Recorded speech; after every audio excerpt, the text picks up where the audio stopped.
குருவடி சரணம். யூடியூப் நண்பர்கள் அனைவருக்கும் அடியேனின் அன்பான வணக்கங்கள். நான் உங்கள் குருமணிகண்டன் பேசுகிறேன், பொள்ளாச்சியிலிருந்து. திருக்கணித பஞ்சாங்கத்தின்படி வரக்கூடிய ஜூன் மாதம் விருச்சிக ராசி அன்பர்களுக்கு என்ன மாதிரியான பலன்கள் நடக்க காத்திருக்கு அப்படிங்கிற விஷயத்தை இந்த பதிவில் பார்க்க போகிறோம். பாசிட்டிவ் நெகட்டிவ் ரெண்டுமே பார்த்துடலாம். நெகட்டிவ் ஏதாவது இருக்குது அப்படின்னா அதை எப்படி பாசிட்டிவாக மாற்றிக்கிறது, அதற்கான வழிபாட்டு முறைகள் என்ன, அதை எப்படி செய்யணும் அப்படிங்கிற எல்லா விதமான விவரங்களையும் விரிவாக தெளிவாக டீட்டெயில்டாக அந்த பதிவில் பார்த்துடலாம். முதல்ல இந்த மாத துவக்கத்தில் என்ன கிரகநிலைகள் விருச்சிக ராசிக்கு இருக்குது, மேலும் இந்த மாதத்தில் என்னென்ன கிரகங்கள் பெயர்ச்சி ஆகுது, அந்த கிரக பெயர்ச்சியால் ஏற்படக்கூடிய மாற்றங்கள் என்னென்ன, இதன் அடிப்படையில் தான் இந்த பதிவானது பதிவு செய்யப்படுது. ஸோ அப்படி பார்க்கும்போது இந்த மாத துவக்கத்தில் என்ன கிரகநிலைகள் விருச்சிக ராசிக்கு இருக்குது அப்படின்னு சொல்லி பார்த்துட்டிங்கன்னா, ராசிக்கு 4ஆம் இடம் அப்படின்னு சொல்லக்கூடிய சுகஸ்தானத்தில் ராகு பகவான் அமர்ந்திருக்காரு. ராசிக்கு 5ஆம் இடத்துல பஞ்சமஸ்தானத்தில் சனி பகவான், ராசிக்கு 6ஆம் இடத்துல உங்களுடைய ராசிநாதன் செவ்வாய் பலம் பெற்று அமர்ந்திருக்கக்கூடிய ஒரு சூழ்நிலை. செவ்வாயினுடைய பார்வை ராசிக்கு கிடைக்கிறது, கூடுதல் நன்மை அது. ராசிக்கு 7ஆம் இடத்துல சூரியனுடைய பார்வையும் ராசிக்கு கிடைக்குது. ராசிக்கு 8ஆம் இடமான அஷ்டமஸ்தானத்தில் புதன், சுக்கிரன், குரு, இந்த 3 கிரகங்களினுடைய சங்கமம் அங்கே இருக்கு. ராசிக்கு 9ஆம் இடத்திற்கு குரு இந்த மாதம் பயிற்சி ஆயிடுவார். என்ன ஏதுங்கிறது டீட்டெயில்டாக பார்ப்போம். ராசிக்கு 10ஆம் இடத்துல கேது. ஸோ இதுதான் இந்த மாத துவக்கத்தில் இருக்கக்கூடிய கிரகநிலை. மேலும் இந்த மாதத்தில் என்னென்ன கிரகங்கள் பயிற்சி ஆகுது அப்படின்னு சொல்லி பார்த்துட்டோம்னா, மாத துவக்கத்திலேயே ஜூன் மாதம் 2ஆம் தேதி குரு பகவான் உங்களுடைய ராசிக்கு 8ஆம் இடமான அஷ்டமஸ்தானத்திலிருந்து 9ஆம் இடத்துக்கு பயிற்சி ஆகிறார். அஷ்டம குரு அப்படிங்கிற வார்த்தை உன்னி விருச்சிகத்துக்கு கிடையாது. அதிசாரத்தில் வக்ரத்திலேயோ பின்னாடியெல்லாம் போகிறதுக்கு வாய்ப்பு இல்லை. உன்னி மிதுனத்துக்குள்ளே குரு போகவே மாட்டார். அதில் எந்த மாற்றமும் இல்லை. உச்சம் பெற்ற குரு உங்களுடைய ராசியை பார்க்கிறார். ஃபர்ஸ்ட் அந்த குரு பயிற்சி உங்களுக்கு என்னென்ன விஷயங்களை தர காத்திருக்கு, என்னென்ன நன்மைகளை தர காத்திருக்கு அப்படிங்கிறத டீட்டெயில்டாக ஒரு பதிவாக கொடுத்துருக்கேன். அதோட லிங்க்கு டிஸ்கிரிப்ஷனில் கொடுத்துருக்கேன், பார்த்து பயன்படுத்திக்கங்க. அடுத்ததாக ஜூன் மாதம் 8ஆம் தேதி மிக முக்கியமான பயிற்சி, மிக முக்கியமான பயிற்சி. உங்களுடைய ராசிக்கு 7-12 அதிபதி அப்படின்னு சொல்லக்கூடிய சுக்கிரன் இதுவரை 8ஆம் இடத்தில் அமர்ந்து சில தொந்தரவுகளை கொடுத்துட்டு தான் இருந்தார். இப்போ 8ஆம் இடத்திலிருந்து 9ஆம் இடத்துக்கு அந்த சுக்கிரன் பயிற்சி ஆகிறார். 9ஆம் இடத்தில் அந்த சுக்கிரன் உச்சம் பெற்ற குருவோடு சேர்றார். ரொம்ப நல்ல விஷயம். 2, 5, 7, 9, 12 தொடர்பு வருது. அற்புதமான நிகழ்வு பாக்கியஸ்தானத்தில். அப்போ இந்த சுக்கிரன் அப்படின்னு சொல்லக்கூடிய கிரகம் பெண் கிரகம். 5ஆம் இடம் ஆசை, 2ஆம் இடம் வருமானம். இதை ஒரு பெண்ணின் உதவியால் நீங்கள் பூர்த்தி செய்து கொள்வீர்கள் அப்படிங்கிறது தான் மிக முக்கியமான விஷயம். இந்த மாதம் எப்படி நடக்க போகுது, அதெல்லாம் இதுக்கு மேலே என்னென்ன விஷயங்கள் இருக்குது அப்படிங்கிறது தான் டீட்டெயில்டாக அந்த பதிவில் பார்க்க போகிறோம். 3ஆவதாக ஜூன் மாதம் 15ஆம் தேதி சூரியன் உங்களுடைய ராசிக்கு 7ஆம் இடத்திலிருந்து 8ஆம் இடத்தில் போய் மறைகிறார். சூரியன் 8ஆம் இடத்தில் மறைவு. ஜூன் மாதம் 20ஆம் தேதி உங்களுடைய ராசிநாதன் செவ்வாய் ராசிக்கு 6ஆம் இடத்திலிருந்து 7ஆம் இடத்துக்கு பயிற்சி. செவ்வாயினுடைய நேரடி பார்வையில் உங்களுடைய ராசி இருக்கிறது, கூடுதல் நன்மை. ஜூன் மாதம் 22ஆம் தேதி அட்டமாதிபதியான புதன், லாபாதிபதியான புதன் 8ஆம் இடத்திலிருந்து 9ஆம் இடத்துக்கு பயிற்சி. 11ஆம் அதிபதி 9இல் இருப்பதே நன்மை தான். கூடுதலாக ஜூன் மாதம் 29ஆம் தேதி அந்த புதன் பகவான் வக்ரம் அடைகிறார். வக்ரம் அப்போதான் ஸ்டார்ட் ஆகுது. ஸோ இதுதான் இந்த மாத துவக்கத்தில் இருக்கக்கூடிய கிரக நிலைகளும், மேலும் இந்த மாதத்தில் நடக்கக்கூடிய கிரக பெயர்ச்சிகளும். இதனால் என்னென்ன மாற்றங்கள் நடக்க காத்திருக்கு அப்படிங்கிறத தான் 1 by 1 பார்க்க போகிறோம். முதல்ல நடக்கக்கூடிய பயிற்சி குரு பயிற்சி. குரு பயிற்சிக்கு தனி பதிவு இருக்கிறதுனால அதை நீங்கள் பார்த்துக்குங்க, லிங்க் டிஸ்கிரிப்ஷனில் இருக்குது. அடுத்ததாக சுக்கிரன் உங்களுடைய ராசிக்கு மிக முக்கியமான கிரகம். வாழ்க்கை துணையை சொல்லக்கூடிய கிரகம், பார்ட்னர்ஷிப்பை சொல்லக்கூடியது. நீங்கள் செய்யக்கூடிய நல்ல செலவோ கெட்ட செலவோ விரயமோ கணவன் மனைவியுடைய இடையே இருந்த ஊழல் எப்படி இருக்குது, இது எல்லாத்தையும் சொல்லக்கூடிய கிரகம் சுக்கிரன். அப்படிப்பட்ட சுக்கிரன் ராசிக்கு 8ஆம் இடத்தில் மறைந்திருந்தார் இது நாள் வரைக்கும். அது கொஞ்சம் டேஞ்சரான விஷயம்தான். இந்த மாதம் 8ஆம் தேதி ராசிக்கு 9ஆம் இடத்துக்கு போகுது. சும்மா இல்லை, உச்சம் பெற்ற குருவோட போய் இணைவு. இது மகாலட்சுமி யோகம், ரொம்ப பூரணமான சக்தி மிகுந்த யோகமாக மாறுது. ஃபர்ஸ்ட் இதனால என்னென்ன நன்மைகள் அப்படின்னா, பொருளாதார ரீதியாக இதுவரை இருந்து வந்த எல்லா விதமான பிரச்சனைகளுக்கும் ஒரு நல்ல தீர்வு இந்த மாதம் கிடைக்கும். சார், எனக்கு 20 லட்ச ரூபாய் கடன் இருக்குது, அல்லது 20 கோடி ரூபாய் கடன் இருக்குது, இந்த மாதமே எல்லாத்தையும் கட்டி முடிச்சு பொருளாதார ரீதியான பிரச்சனைகளை தீர்த்து நல்லபடியாக வந்துடுவோனா அப்படின்னு கேட்டால் அப்படி இல்லை. அந்த 20 கோடி ரூபாயை கட்டுறதுக்கு உண்டான சோர்ஸ் ஆஃப் இன்கம் அதை இந்த மாதம் துவங்கிடுவீங்க. அதுக்கான விதை இந்த மாதம் போட்டுருவீங்க கண்டிப்பாக. அப்போ பொருளாதார ரீதியான சிக்கல்களை முழுமையாக தீர்ப்பதற்குண்டான அற்புதமான காலகட்டமாக இது மாறுகிறது. சரியாக பயன்படுத்தி கொள்ளுங்க. இப்போ அந்த மாதிரி வாய்ப்பெல்லாம் கிடைக்கும் விட்டுருவோம் நம்ம பயந்துட்டு. ஸோ அதை சரியாக பயன்படுத்திங்க. சாதகமாக இருக்குது. ஏன்னா குரு பார்வை ராசிக்கு இருக்கு இல்லையா, சாதகமாக இருக்குது. சுக்கிரனோட சேர்ந்து குரு பார்க்கும்போது கண்டிப்பாக பொருளாதாரத்தை மேன்மையை தர வைப்பார். சரியாக பயன்படுத்திக்கங்க. ரெண்டாவது என்ன, குடும்பத்தில் இருந்து வந்த பலவிதமான சிக்கல்களும் பிரச்சனைகளும் இந்த மாதம் தீர்க்கப்படுகிறது. ஒரு பெரிய மனிதனுடைய உதவியால், அவர்களுடைய நல்ல ஆலோசனையின் பேரில் குடும்பத்தில் இருக்கக்கூடிய உறுப்பினர்கள் அனைவருமே ஒன்று சேர்ந்து ஒத்த கருத்துடன் இணைந்து வாழ்வதற்குண்டான ஒரு சூழலை ஏற்படுத்திக் கொள்கிறார்கள். கணவன் மனைவியிடையே இருந்து வந்த சின்ன சின்ன சண்டைகள், சச்சரவுகள், பிரச்சனைகள் எல்லாமே ஒரு முடிவுக்கு வருமா அப்படின்னு கேட்டால் அந்த விஷயத்தில் மட்டும் பெரிய ஒரு இக்கு இருக்குது. ஏன்னா சுக்கிரன் 9 இருக்கிறார். ஆனால் குடும்ப உறுப்பினர்கள்லாம் ஒற்றுமை ஆகிடுவாங்க. கணவன் மனைவிக்குள்ள மட்டும் சின்னதாக ஒரு கிளாஸ் இருக்குது. என்னங்கிறது இந்த பதிவிலேயே பார்த்துடலாம். குடும்பம் ஒற்றுமையாயிடும். குடும்பத்தில் யாராவது கல்யாணம் ஆகலை அப்படின்னா, அவங்களுக்கு வரன் தேடிட்டு இருக்கிறீங்க அப்படின்னா நல்ல வரன் கிடைக்கிறதுக்கு வாய்ப்புகள் இருக்குது. நல்லபடியாகவே திருமணமும் நடக்கும். நிச்சயிக்கப்படுறதுக்கு கூட வாய்ப்புகள் உண்டு. இல்லை குடும்பத்தில் யாராவது பூ பெய்துறதோ, கர்ப்பம் அடையாமல் இருக்கக்கூடிய பெண்கள் குடும்பத்தில் கர்ப்பம் அடையக்கூடிய ஒரு சூழ்நிலை ஏற்படுறதோ, உங்களுக்கே குழந்தை இல்லை, அதுக்கான முயற்சிகள் எடுத்துகிட்டு இருக்கிறீங்கன்னா தாராளமாக அந்த மாதம் கிடைச்சிடும். ஸ்ட்ராங்காக இருக்குது இந்த காலகட்டம். 8ஆம் தேதிக்கு மேலே அதுக்கான முயற்சிகளை செய்யும்போது ஸ்ட்ராங்காக கிடைக்கிறதுக்கு வாய்ப்புகள் அதிகம். ஸோ நம்ம தள்ளி போடாமல் இருக்கிற காலகட்டங்களை சரியாக பயன்படுத்திக்கிட்டிங்கன்னா அது நல்லதொரு மாற்றத்தை கொடுக்கும். இப்போ கிடைக்கக்கூடிய குழந்தை அப்படிங்கிறது வந்து உங்களுடைய வளர்ச்சிக்கான குழந்தையாக மாறும். ஏன்னா அப்படிப்பட்ட ஒரு சூழ்நிலையில் உண்டாகக்கூடிய கரு கண்டிப்பாக உங்களுடைய வளர்ச்சிக்கு தான் உதவும். ரைட். மூணாவதாக ரொம்ப முக்கியமான விஷயம் என்ன அப்படின்னு பார்த்துட்டிங்கன்னா, மனசுக்கு பிடிச்ச பல விஷயங்கள். மனசுக்குள்ள ஒரு மனுஷனுக்கு ஆசை இல்லாத மனுஷன் இல்லவே இல்லை இல்லையா? இப்போ மனசுக்கு பிடிச்ச பல விஷயங்களை செய்யாமல் கடந்த காலகட்டங்களில் இருக்கக்கூடிய சூழ்நிலைகளை காரணம் காட்டி மனசுக்கு பிடிச்ச விஷயங்களை செய்யாமலே இருந்துட்டு இருந்தீங்க. அது ஒரு ஏக்கமாகவே விருட்சத்துக்குள்ளே இருந்துட்டு இருந்தது.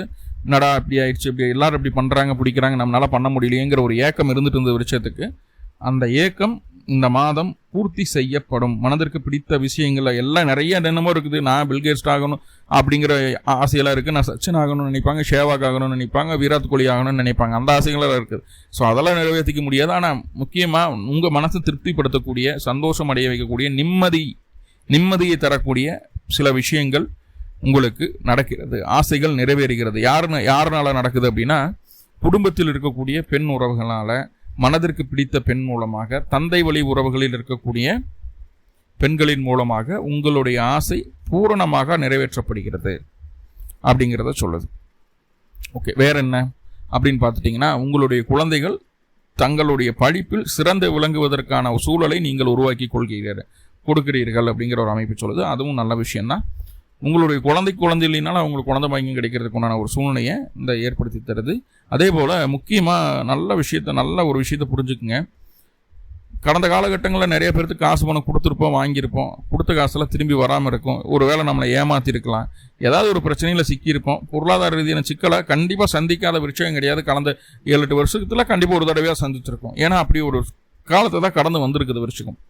ஸோ அப்படி இருக்கும்போது இந்த காலகட்டம், அப்படி யாராவது கொடுத்த பணம் வரணும் அப்படின்ட்டு இருந்தீங்கன்னா, இந்த காலகட்டம் கரெக்டாக 8ஆம் தேதிக்கு மேலே 20ஆம் தேதிக்குள்ளே இந்த 12 நாட்களில் ஒரு நாள் உங்களுடைய குலதெய்வம் கோயிலுக்கு போயிட்டு வாங்க. ஒரு 5 நெய் தீபம் போட்டு வழிபாடு செய்துட்டு வாங்க. 5 நெய் தீபம் போட்டு குலதெய்வத்துக்கு வழிபாடு செய்துட்டு வாங்க. தேங்காய் பழம் உடச்சி வச்சு நல்லபடியாக சாமி கும்பிட்டு வாங்க. கண்டிப்பாக நல்ல மாற்றத்தை நீங்கள் உணர்வீர்கள். கொடுக்காத பணம் உங்களை தேடி வரும். அவங்களே டைரெக்டாக வந்து கொடுப்பாங்களா மாட்டாங்களா அப்படிங்களா ரெண்டாவது. ஏதோ ஒரு வகையில் அதை நீங்கள் ரீஃபில் பண்ணிடலாம். ஏதோ ஒரு வகையில் அது ரீஃபில் ஆயிரும். அதுக்குண்டான சூழ்நிலை வர ஆரம்பிச்சிடும். அது வந்து உங்களுக்கு கிடைக்க ஆரம்பிச்சிடும். சரிங்களா? ஸோ ரொம்ப நல்ல பீரியட் அது. சரியாக பயன்படுத்திக்கிங்க. வேறு என்னென்னவெல்லாம் இங்கே நன்மை அப்படின்னு கேட்டுட்டிங்கன்னா, பதவி உயர்வு கிடைக்கிறதுக்கு வாய்ப்புகள் ரொம்ப இருக்குது. சம்பள உயர்வோடு சேர்த்திய பதவி உயர்வு கிடைக்கும். வேலையில் இடமாற்றத்தை சந்திக்க வேண்டிய ஒரு சூழ்நிலைகள் உண்டாகலாம். இருக்கிற இடத்த விட்டு வெளியில் போகிறதுக்கு வாய்ப்புகளை ஏற்படுத்தும். அது வருமானத்தை அதிகரிக்கக்கூடிய ஒரு அமைப்பாக தான் இருக்கும் அப்படிங்கிறத சொல்லுது. உங்களுக்கும் உங்களுடைய பிஸ்னஸ் பார்ட்னருக்கும் இடையே இருந்த கருத்து மோதல்கள் சற்று தெளிவடையக்கூடிய ஒரு சூழ்நிலையை சொல்லுது. 2 பேரும் சண்டை கட்டிட்டு இருந்தீங்க, பிஸ்னஸ் சரியாக கவனிக்காமல் இருந்தீங்கன்னா இனிமேலுக்கு நல்லா கவனிக்க போகிறீங்க, பிஸ்னஸ் நல்லா டெவலப் பண்ண போகிறீங்க அப்படிங்கிற மாதிரியான அமைப்புகளை சொல்லுது. முதல்ல நீங்கள் தெளிவாகிடுவீங்க, எது செய்யணும் எது செய்யக்கூடாது, எது கரெக்டு எது தப்பு, எந்த வழியில் ஒன்று நம்ம சக்ஸஸ் பண்ண முடியும், எந்த வழியில் ஒன்று நம்ம அன்சக்ஸஸ்ஃபுல்லாக ஆயிடுவோம் அப்படிங்கிறதுல கிளியராக இருப்பீங்க. ரைட், சரி, இதெல்லாம் பாசிட்டிவ். ஒரு சின்ன நெகட்டிவ் என்ன தெரியுங்களா? உங்கள் வாழ்க்கை துணையிடம் எந்த விதமான விஷயத்தையும் மறைக்காமல் இருக்க வேண்டும் இந்த மாதத்தில். சப்போஸ் வாழ்க்கை துணைகிட்ட சில விஷயங்களை மறைச்சிட்டிங்கன்னா 20ஆம் தேதிக்கு மேலே அது பூதாகரமாக வெளிவரதுக்கு வாய்ப்புகள் உண்டு. 2 பேர்த்துக்குள்ளே சரியான பேச்சுவார்த்தைகள் இல்லாமல் கிளாஸ் ஆகிறதுக்கு வாய்ப்பு உண்டு. அதே போல் ரொம்ப ஆக்ரோஷமான வாழ்க்கை துணை இந்த காலகட்டம் நீங்கள் பார்ப்பீங்க. நம்ம தான் இந்த மாதிரி இருந்தோம்னா நம்மளுக்கு மேலே இருக்காங்களே அப்படின்ற அளவுக்கு ஆச்சரியப்படுற அளவுக்கு இருக்கும் அவங்களுடைய செயல்பாடு 20ஆம் தேதிக்கு மேலே. ஸோ எந்த விதமான விஷயங்களையும் மறைக்க வேண்டாம்.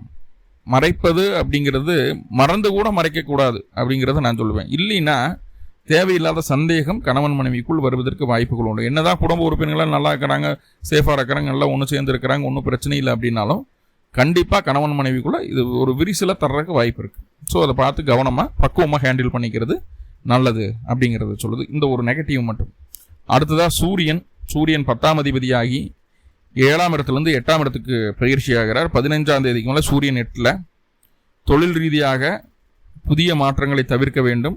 அதாவது இயல்புக்கு மாறான விஷயங்களை தொழில் ரீதியாக செய்ய வேண்டாம். பெரிய லெவலில் லாபம் வரப்போகுது, நம்மளுக்கு பெரிய லெவலில் நம்மளுக்கு லக் அடிக்க போகுது. சின்னதாக அந்த மாற்றத்தை மட்டும் செஞ்சால் போதும். ஒரு அதான் அந்த சதுரங்க வேட்டையில் நடக்கிற மாதிரி அந்த படத்தில் வர்ற கதைகளை போல் சில விஷயங்கள் உங்களை தேடி வரும். தொழில் ரீதியாக அதை பண்ணி இதை பண்ணினா சக்ஸஸ் ஆகிடுவேன், பிடிச்சிருவேன் அப்படின்ற மாதிரியான ஒரு பேச்சுவார்த்தைகளோ கூட உங்களோட தேடி வரும். நீங்கள் ரொம்ப நம்பக்கூடிய நபர் தான் அதை பற்றி பேசுவார். அப்போது இந்த காதல் வாங்கி அந்த காதல் விட்டு போட்டு நீங்கள் உண்டு, நீங்கள் உங்கள் வேலையை உண்டுன்னு இருந்துருங்க. தொழிலில் அப்நார்மலான எந்த சேஞ்சஸும் செய்ய வேண்டாம். செஞ்சால் சிக்கிடுவோம், மாட்டிடுவோம், கவனம் வேணும். உங்களுக்கு இருக்கக்கூடிய சூழ்நிலைகளை சமாளித்து வெளியே வந்தால் பெரிய விஷயம் கிடையாது. ஆனால் அப்நார்மலான விஷயங்களுக்குள்ளே போயிட்டீங்கன்னா அதுலேருந்து ரீகம்பேக் ஆகி வர்றது ரொம்ப கஷ்டம், ரொம்ப ரொம்ப கஷ்டம். கவனமாக இருங்க, அந்த ஒரு விஷயத்தில் மட்டும் கவனமாக இருங்க. மாமியாருக்கு சற்று உடல்நல தொந்தரவுகள் வர்றதோ, அவங்களுக்கு மருத்துவ செலவுகள் செய்ய வேண்டிய ஒரு சூழ்நிலை வர்றதோ வாய்ப்புகள் உண்டு. மாமியாரனுடைய உடல் ஆரோக்கியத்தில் கவனம் தேவை அப்படிங்கிறதுல எந்த மாற்று கருத்துக்கு இடமில்லை. சரி, ஓகே. அடுத்ததாக 20ஆம் தேதி செவ்வாய் பயிற்சி ஆகிறார் இல்லையா? 7ஆம் இடத்துல போய் செவ்வாய் உட்கார்றது. உங்களுடைய ராசிநாதன் 7ஆம் இடத்தில் போய் உட்கார்றாரு. அப்போது நீங்கள் உங்கள் வாழ்க்கை துணைகிட்ட சரண்டர் ஆகிற மாதிரியான ஒரு சூழ்நிலைகளை சொல்லுதே தவிர அவர்கள் உங்களுடைய விஷயங்களை ஏற்றுக்கொள்வதற்கான வாய்ப்புகள் இல்லை. ஏன்னா உங்கள் மனசுக்குள்ளே என்ன ஓடுது, நீங்கள் என்ன நினைப்பீங்க, என்ன செய்வீங்க, என்ன பேசுவீங்க அப்படிங்கிற எல்லா டீட்டெயிலும் உங்கள் வாழ்க்கை துணை தெரிஞ்சு வச்சுருக்கோம். நம்ம தெரியாமல் எக்குத்தப்பா அது இதுன்னு பேசணும்னா மாட்டிக்கிடுவோம். முடிஞ்சளவு அவங்களை சார்ந்து இயங்குவது உங்களுக்கு நல்லது.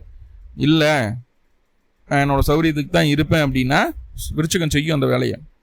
கொஞ்சம் என்னோடய சௌரியத்துக்கு தான் இருப்பேன் அப்படின்னா வர்றதை அனுபவிச்சுக்கணும். பெருசாக சண்டை சச்சரவெல்லாம் ஒன்றும் வராது. போட்டு கும்முன்னு கும்மி எடுத்துருவாங்க. ஒரு நிமிஷம் கூட நம்ம ஃப்ரீயாக இருக்க முடியாது. வாழ்க்கை துணை ஏதோ ஒரு வகையில் ஏதோ ஒன்று சொல்லி நம்மளை போட்டு நோண்டிகிட்டே இருக்கும். அந்த மாதிரியான ஒரு அமைப்புகளை தான் சொல்லுது. ஸோ கேர்ஃபுல்லாக இருங்க. துணைகிட்ட மட்டும் பிஸ்னஸ் பார்ட்னரும் அந்த மாதிரி தான் இருப்பாங்க, அதை சமாளிச்சுக்கலாம், அது ஒன்றும் பிரச்சனை கிடையாது. அதே நேரத்தில் இந்த காலகட்டம் 20ஆம் தேதிக்கு மேலே வாழ்க்கை துணைக்கு சற்று உடல்நல தொந்தரவுகள் வருவதை காட்டுகிறது. துணைக்கு வேலை இல்லை, வேலைக்காக ட்ரை பண்ணிட்டு இருக்காங்க, எங்கேயும் நல்ல வேலை கிடைக்கலன்னா 20ஆம் தேதிக்கு மேலே நல்ல வேலை கிடைக்கும். அது உங்களுக்கு இன்னும் கூடுதல் நன்மையை தருது அப்படிங்கிறத சொல்லுது. சரி, 22ஆம் தேதி புதனனுடைய நகர்வு. 8ஆம் அதிபதி 9, 11ஆம் அதிபதி 9. வயது மூத்த நபர்கள் ஃபுல் சப்போர்ட் பண்ணுவாங்க. இது சரி இது தப்பு அப்படின்னு சரியாக கைட் பண்ணிடுவாங்க. அதில் இருக்கக்கூடிய பிரச்சனைகளையும் சொல்லிடுவாங்க, அதில் இருக்கக்கூடிய நன்மைகளையும் சொல்லிடுவாங்க. நம்ம அதை சரியாக புரிஞ்சுக்கிட்டு பிரச்சனைகள் எப்படி சால்வ் பண்ணுறதுக்கு உண்டான ரிசல்ட்டும் அவங்க சொல்லிடுவாங்க. சரியாக புரிஞ்சுக்கிட்டு அவர்களுடைய வழி செல்லும் போது கண்டிப்பாக நல்ல ரிசல்ட்டை, நல்ல வெற்றியை, ஜெயத்தை பார்க்க முடியும். 22ஆம் தேதிக்கு மேலே பக்குவமாகக்கூடிய வாய்ப்புகள் நிறைய உங்களுக்கு கிடைக்குது. சரியாக பயன்படுத்திக்கிங்க. ஸோ சின்ன சின்ன நெகட்டிவ் தான் இருக்குது இந்த மாதத்தில், நிறைய பாசிட்டிவ் இருக்குது. அப்போ நெகட்டிவை சரி செய்துக்கிறதுக்கு என்ன வழி அப்படின்னு கேட்டுட்டிங்கன்னா, அருகில் இருக்கக்கூடிய முருகன் ஆலயங்களுக்கு சென்று முருகனுக்கு 2 நல்லெண்ணெய் தீபம் போடுங்க. கொஞ்சம் திருநீர் விபூதி வாங்கி கொடுங்க. பிறந்த கிழமை அன்னைக்கு இந்த வழிபாடை செய்யுங்க.